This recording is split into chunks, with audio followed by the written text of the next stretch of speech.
तो दोस्तों शुरू करते हैं आज की इन्फा न्यूज। पहली खबर है पेट्रोनेट इस कंपनी से जिन्होंने डिसीजन लिया एक बहुत बड़ी अमाउंट के साथ में इंडिया में इन्वेस्ट करने का, जिसके अंतर्गत दाहेज और कोची इन दो एरियाज के अंदर नए एलएनजी टर्मिनल्स बनाए जाएंगे।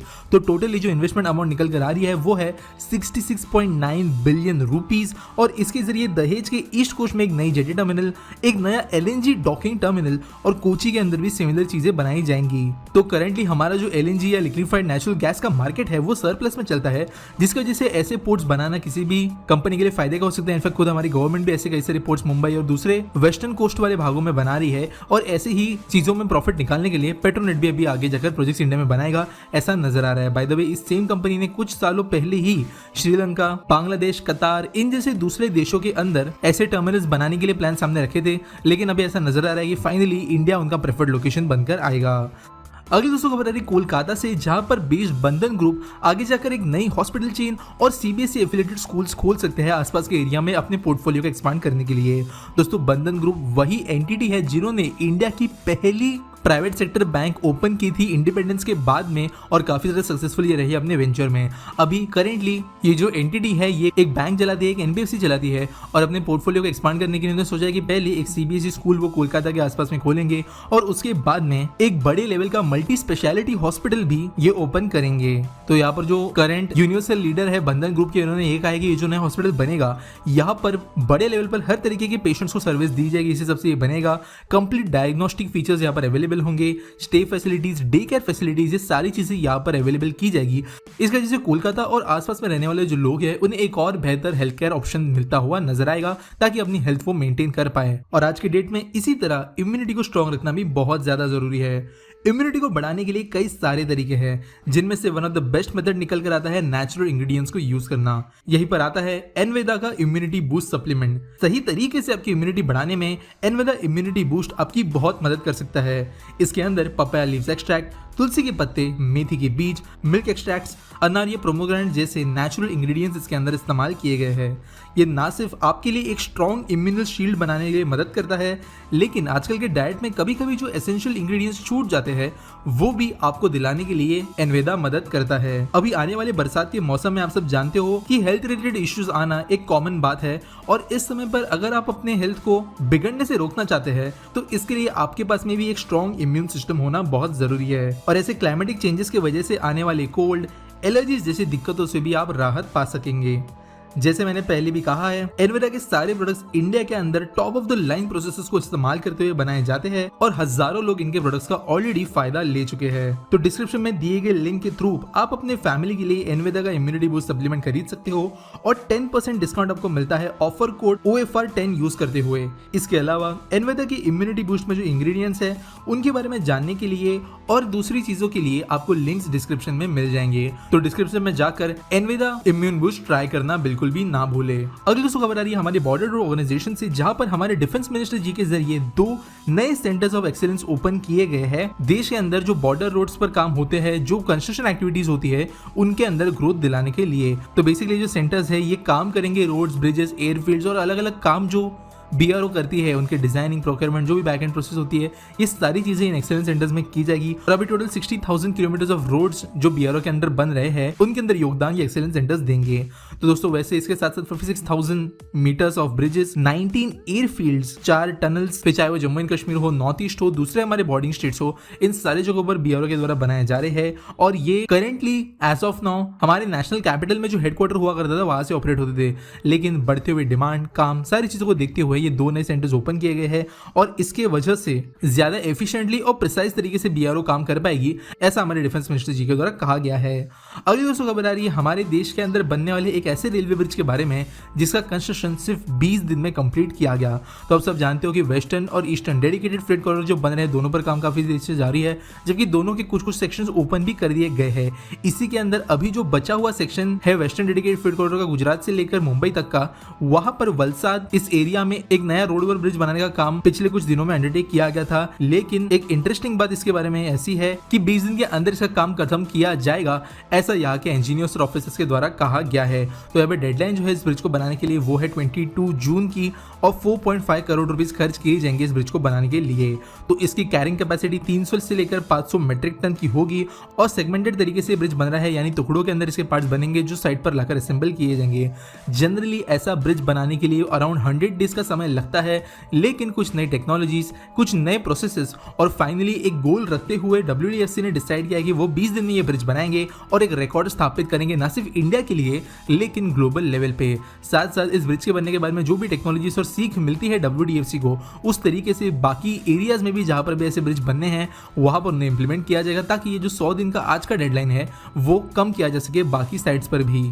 तो देखते हैं ये जो बहुत एम्बिशियस गोल रेलवे सामने लेकर आ रहा है वो सक्सेसफुल हो पाता है या फिर नहीं। अगली दोस्तों खबर है चंडीगढ़ से, जहां पर फ्राइडे को इस शहर का पहला वेस्ट मटेरियल रिकवरी कम गार्बेज ट्रांसफर स्टेशन ओपन कर दिया गया है। और अगर सिर्फ और सिर्फ सॉलिड वेस्ट मैनेजमेंट के हिसाब से देखा जाए तो ये तीसरा प्लांट है चंडीगढ़ का। तो ये चंडीगढ़ इंडस्ट्रियल एरिया के फेज 2 के अंदर बनाएगा और यहाँ के ऑफिसर्स के द्वारा कहा गया कि शहर के अंदर ऐसे और 3 प्लांट्स बनने हैं जिनके अंदर से ये पहला था। तो ये पूरा का पूरा एक कॉम्प्रिहेंसिव प्लांट है जहां पर न सिर्फ वेस्ट को हैंडल किया जाएगा लेकिन उसे सेग्रीगेट किया जाएगा, उसको यूज करते हुए एनर्जी बनाई जाएगी। उसके अलावा जो हार्मफुल चीज है उसे सेपरेट करते हुए अलग से किस तरीके से डिस्पोज करना है वो चीजों के भी काम यहाँ पर किए जाएंगे। तो चंडीगढ़ को एक स्मार्ट सिटी बनाने के लिए एक और छोटा स्टेप यहाँ पर लिया गया है। अगली दोस्तों खबर है जम्मू मेट्रो प्रोजेक्ट से रिलेटेड, जहां पर सेंट्रल गवर्नमेंट के द्वारा में भी जल्दी हमें अप्रूवल मिलता हुआ दिख सकता है इस बड़े प्रोजेक्ट के लिए। तो यहाँ पर एक्चुअल में हुआ यह है कि जो राइट स्टैंडिंग कमेटी है इन्होंने जो DPR बनाया था उसे आगे भेज दिया गया है सेंट्रल गवर्नमेंट को, और जो DPR बनाने का पिछले लंबे समय से चल रहा था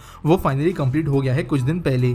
तो अभी एज ऑफ नाउ जो ministry of housing and urban affairs है इनके पास में रिपोर्ट पहुंच गई है और इनके पास में भी राइट होगा इसे अप्रूव या फिर इसके अंदर कोई चेंजेस रिक्वेस्ट करने का। तो करेंटली जम्मू एंड कश्मीर के अंदर श्रीनगर और जम्मू ऐसे 2 शहर है जिनके अंदर मेट्रो बनाने के लिए गवर्नमेंट ने प्लानिंग की थी, जिसके अंदर से जम्मू का ये जो प्लान है ये साल 2024 तक वो कंप्लीट करेंगे, लाइक फंक्शनल मेट्रो बना देंगे, ऐसा इनके द्वारा कहा गया था। और अभी जिस स्पीड से ये चल रहे हैं और जो करेंटली लेंथ कंसीव की गई है लाइन की, अगर वो सही निकल कर आती है तो अप्रूवल के बाद में एक्चुअल डेडलाइन पर हमें ये मेट्रो सिस्टम शुरू होते हुए नजर आएगी। अगर करंट प्लान्स की बात करें तो दिन में सिर्फ 17 घंटे जम्मू मेट्रो चलेगी, विंटर्स के दौरान 14 घंटे चलेगी, सारी की सारी लाइंस एलिवेटेड होगी और 10,559 करोड़ रुपए से खर्च से इन्हें बनाया जाएगा। ये डिटेल्स बाहर आते हुए नजर आई है। तो देखते हैं जम्मू में कब तक हमें मेट्रो बनते हुए नजर आती है। अगली दोस्तों खबर आ रही ओडिशा से, जहाँ के स्टेट गवर्नमेंट ने कई सारे नए प्रपोजल्स क्लियर कर दिए हैं स्टेट के अंदर मैन्युफैक्चरिंग और इंडस्ट्री को प्रमोट करने के लिए। तो ये सारे प्रपोजल्स थे, इनकी मिलकर वैल्यू 1637 करोड़ रुपीस थी। जहां पर अगर बात करें कि कौन से ये 4 प्रपोजल्स क्लियर किए गए हैं तो पहला प्रपोजल था टाटा स्टील के जरिए, जिन्होंने अपने जोड़ा प्लांट का एक्सपांशन रिक्वेस्ट किया था 12 MTA से लेकर 17 MTA के बीच में, जिसे अप्रूवल मिल गया है। Shyam Metaliks and energy limited ने अनाउंस किया था एक ऑक्सीजन सिलेंडर मैन्युफैक्चरिंग प्लांट बनाने के लिए जिसकी कैपेसिटी 10,80,000 सिलेंडर्स पर एनम की होगी, इसे भी अप्रूवल मिल गया है। इसी same company Shyam Metaliks and energy limited ने एक नया रेलवे वैगन मैन्युफैक्चरिंग प्लांट बनाने के लिए भी रिक्वेस्ट भेजी थी, जिसे अप्रूव कर दिया गया है 1500 वैगन्स पर एनम के हिसाब से, और ये बनेगा हिरकुट संबलपुर डिस्ट्रिक्ट के अंदर। और लास्टली एक 50 मेगावाट का power generation plant Mahanadi coalfields को अप्रूवल दे दिया गया है 254.71 करोड़ रुपए की कीमत से, और ये बनेगा बौद्ध डिस्ट्रिक्ट के अंदर। तो उड़ीसा के अंदर ये जो 4 नई इंडस्ट्रियल फैसिलिटीज है इन्हें अप्रूवल मिलने के बाद में जल्द इन पर काम शुरू होते हुए नजर आएगा। अगली दोस्तों खबर आ रही है हमारी इंडियन रेलवे से, जिन्होंने एक और नए बन रहे लाइन स्ट्रेच पर सक्सेसफुल टेस्टिंग का काम कंप्लीट कर लिया है। तो जलगांव और बदली के बीच में 3rd लाइन का सक्सेसफुल टेस्ट कुछ दिनों पहले ले लिया गया और इस पर लोकोमोटिव्स को 122 किलोमीटर पर आवर की स्पीड से चलाया गया। तो ये वन ऑफ द वो सेक्शन है रेलवे का जहां पर काफी ज्यादा ट्रैफिक हमें जनरली देखने के लिए मिलता है और फास्टर कम्यूट पैसेंजर्स कर पाए, ज्यादा लोगों को दिक्कत हो नहीं और ज्यादा गाड़ियां इन रूट्स पर चल पाए, इस हिसाब से इस तीसरी लाइन का कंस्ट्रक्शन किया जा रहा था। और अभी आप कह सकते हो कि हाई स्पीड टेस्टिंग होने के बाद में जल्द ही एक्चुअल पैसेंजर ऑपरेशंस के लिए भी ये लाइन खुलते हुए हमें नजर आएगी। आज के आस्क बीटी सवाल के बारे में बात करें तो निकिता कौर पूछते हैं why Indian farmers have less और no machines, also why can't we see many poly houses etcetera in India. तो यार पहली बात, ऐसा नहीं है कि इंडिया के अंदर मशीन्स वगैरह का इस्तेमाल आज के डेट में नहीं हो रहा है, फार्मर्स ओन कम करते हैं मशीन्स को, लेकिन आजकल के डेट में ट्रैक्टर्स, हार्वेस्टर्स, कुछ दूसरी मशीन जो है वो रेंटल बेसिस पे अच्छे खासे पैमाने पर यूज होना शुरू हो गई है। लेकिन ये बात सच है कि अगर हम फॉरेन से कंपेयर करें, कुछ बाहरी इंटरनेशनल स्टैंडर्ड से कंपेयर करें, तो इंडिया के अंदर जो टेक्नोलॉजी यूज होती है मशीन्स में या जो लेवल की हाईटेक मशीन यूज होती है वो कंपेरेटिवली बहुत बहुत नीचे है। अब इसके पीछे मेन जो रीजन आता है वो है अफोर्डेबिलिटी का। हमारे पर फार्मर्स जो है वो ज्यादातर मशीन अफोर्ड नहीं कर पाते, करोड़ों तक इनमें से एक एक मशीन की कीमत जाती है अब इसका रीजन जो है वो और 2-3 जवाब देता है। पहली बात ये कि हमारे पर फार्मर्स इन मशीन्स को इसलिए इस्तेमाल नहीं कर पाते क्योंकि एवरेज में हमारे पर खेत बहुत बहुत छोटे हैं, क्योंकि हमारे पर बहुत बड़ी पॉपुलेशन का जो भाग है वो फार्मिंग के अंदर लगा हुआ है। इसके वजह से एवरेज जो खेत की साइज होती है वो इंडिया में सिर्फ कुछ हेक्टेयर है, जबकि फॉरेन में अगर हम यूरोपियन या फिर अमेरिकन कंट्रीज को कंपेयर करें तो कई 100 से कई हजार हेक्टेयर्स एक फार्मर की जमीन होती है एवरेज बेसिस पे, जिसकी वजह से ऐसी मशीन्स को वो अफोर्ड कर सकते हैं खुद से खरीदने के लिए, जबकि इंडिया में ये पॉसिबल नहीं होता। एट द सेम टाइम अगर कोई फार्मर ऐसा कोई खेती कर रहा है जिसकी वजह से उसे बहुत पैसा वगैरह आ रहा है, तो फिर भी क्योंकि फार्म के साइज छोटे हैं तो ये जो मशीन्स होते हैं वो एफिशिएंट नहीं बनते। ट्रैक्टर्स वगैरह ठीक है, कुछ दूसरे मशीन्स ठीक है, लेकिन अगर कोई स्पेशलाइज्ड हम मशीन्स की बात करें, फॉर एग्जांपल किसी पर्टिकुलर क्रॉप के हार्वेस्टिंग के लिए भी स्पेशलाइज्ड मशीन्स आती है, वैसी मशीन्स अगर एक एक फार्मर खरीदेगा अपने छोटे खेतों के लिए तो वो एफिशिएंटली काम नहीं कर पाएगी, उसका पूरा आउटपुट नहीं मिल पाएगा, क्योंकि वो डिजाइन की गई होती है बड़े बड़े खेतों के हिसाब से। तो इसकी वजह से इंडिया के अंदर हमें इतनी हाईटेक मशीन्स वगैरह देखने के लिए नहीं मिलती खेतों के अंदर। दूसरी बात, पॉली हाउसेस की वगैरह बात करें तो यहाँ पर भी एक्चुअल में कॉस्ट का ही पॉइंट सामने आता है। इन्हें लगाना, मेंटेन करना, उसके अंदर जिस तरीके से फार्मिंग होती है उन चीज़ों के लिए स्किल्स एक्वायर करना, ये सारी चीज़ें महंगी होती है, प्रेशियस लैंड ये लेता है। कई बार पॉली हाउसेस सब सेटअप किए जाते हैं तो फार्मर्स को पहले 1-2 प्रोड्यूस के अंदर ज़्यादा फायदा होता नहीं है, क्योंकि उस टाइम पे वो सीख रहे होते हैं। इसके अलावा जो सप्लाई चेन है मटीरियल्स की, जो पॉली हाउस को मेंटेन करने के लिए चाहिए, कुछ इक्विपमेंट होता है, कुछ मशीन होता है, कुछ पर्टिकुलर टाइप की चीज़ें होती है, वो हर जगह पे इजीली अवेलेबल नहीं होती, जिसकी वजह से पॉली हाउसेस भी बहुत कम जगहों पर प्रेफर किया जाता है। लेकिन ये भी एक ऐसा सेक्टर है जो धीरे धीरे क्यों ना हो ग्रो हो रहा है। उम्मीद करता हूँ आपको आपके सवाल का जवाब मिल गया होगा। आपके पास कोई सवाल है तो नीचे आप कमेंट्स में #AskPD के साथ मुझे पूछ सकते हो। आज दोपहर में मैंने इस टॉपिक पर वीडियो बनाई है कि क्यों इंडिया के अंदर ज़्यादातर गाड़ियों का कलर सफ़ेद होता है, तो वो भी आप जाकर देख सकते हो। और मिलेंगे अगले वीडियो में।